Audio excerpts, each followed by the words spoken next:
the students of Center for Political Studies. I think this is the third organization from my center. Earlier, probably Beyond Boundaries and JNU Academics. They are they are basically doing single kind of activities, mainly asking speakers to come and deliberate on important political issues. So of course, more the merrier. So welcoming the young students to start such important organization and start it with this very, very crucial and difficult question. And probably Avinash was right to suggest that there are certain hidden factors. There are issues which are not visible to most of us. And therefore, though the Supreme Court judgment appears very ethical and moralistic in its design, that it wishes to help the worst of social groups to come out of their precarious condition and become part of the mainstream. So somewhere it appears that there is a ethical, moralistic appeal by the Supreme Court to deal with the subcategorization issue.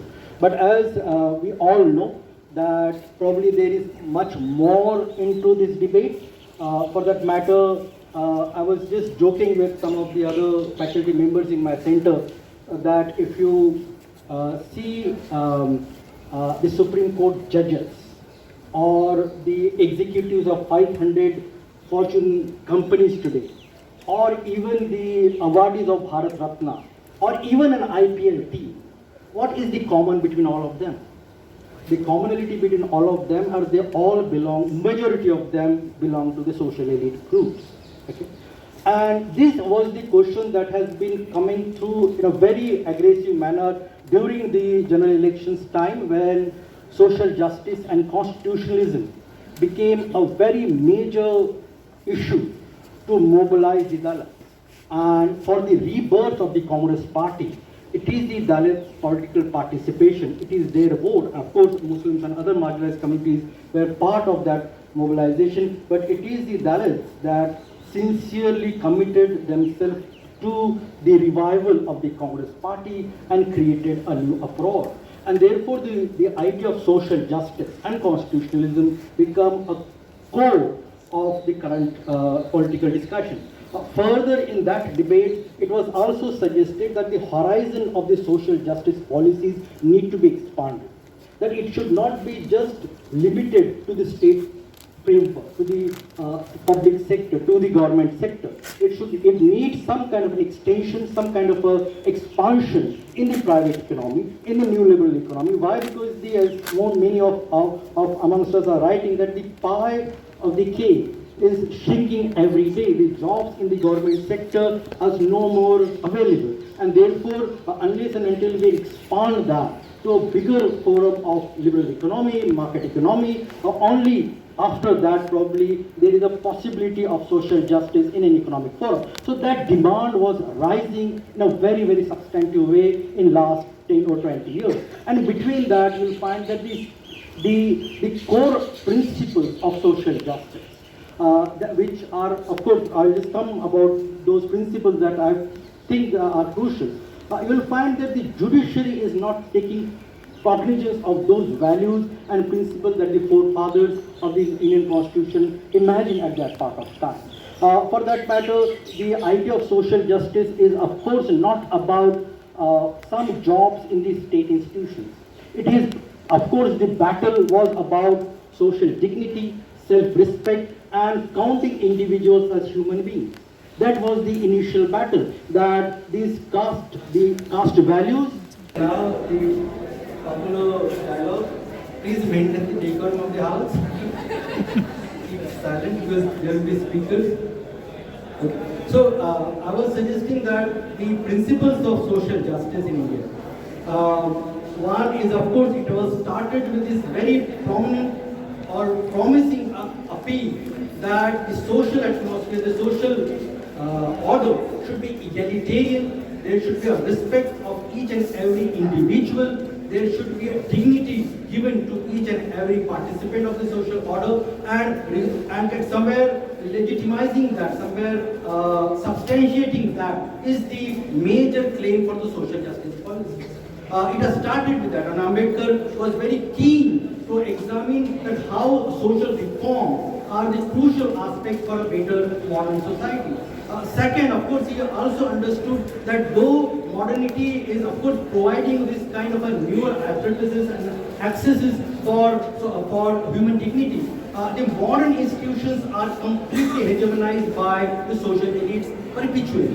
And therefore, probably this call for participation, this call for a policy for reservations was basically imagined on this particular matter, that somewhere the modern institution required diversification, required a diversity from different social groups, that they should be also part of the nation building process, and therefore without the participation of the worst of social groups, mainly Dalits and the Adivasis at that part of time, the making of India a better society will be difficult. And therefore a reservation policy emerged as a process of nation building exercise, that the worst of social groups should participate in the larger design of state machinery, and they should also become part of the modern institution. That was the major call, and therefore from dignity it becomes a kind of a participatory axis where people can enter and do some kind of duties for the nation building. Third, it was not only about the participation in the state politics, it was also imagined that the modernity, modern democracy will provide a new space for the marginalized social groups to mobilize themselves to become a political power. And with that mobilization, they can challenge the conventional social elites in political circle and emerge as the new political elites. That was the larger imagination. And finally, social justice principle also imagined a better world order. That though annihilation of caste was one of the major tasks that was unfulfilled by the modern India, but that was the imagination. So it has that kind of longer and very imaginative idea about the modern nation state. When we see the current judgment on scheduled caste and scheduled tribes bifurcation, you will find that this particular aspect, these principles are clearly neglected by the judiciary. There was no discussion about what they call the implementation and the flaws, and Avinash already talked about the roster system and multiple flaws that are there vis-a-vis the implementation of the reservation policy. That though there are overarching presence of Dalits in the group D, B and C, but when it comes to group A and B, then it's just a minimal representation. And therefore this lacuna, this lack of the will of the political establishment to fulfill reservation and create a kind of a space, a political or institutional space which is harmonious and which is participatory by the vulnerable social groups, that possibility has not been examined by the Supreme Court. Second, in this particular categorization, you will also see that those who have benefited, a very small number of people who have benefited from the social justice policies, mainly reservation policies, you will find that there are hints in the judgment that there is some kind of a reprimand or some kind of villainization of those groups who are benefited from the social justice policies, mainly calling them dominant or exploiters or the beneficiaries. It appears that it is hardly understood that though they are part of the what you call mainstream state institutions today, but the blot of untouchability, the blot of caste discrimination has not went away. And therefore, though a small section among the Dalits, among the Adivasis have become part of the what you call the state institution, but the arena of discrimination for that matter is still around, and they still face a similar kind of discrimination though they are part of the mainstream. And therefore this particular reprimand of the people who got a minimal benefit from the social justice appears very, very troublesome to me. Second, further, though you can make this particular call that certain groups have benefited, but we need to have some kind of an empirical data to prove that. And probably on that account, again, the Supreme Court, if you read predict the judgment. Again, the Supreme Court is suggesting that they do not have that kind of enough empirical data to support and promote that.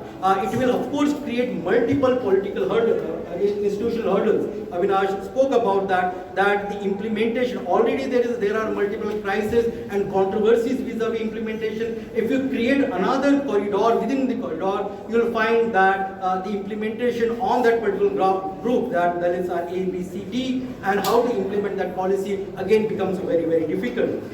Third,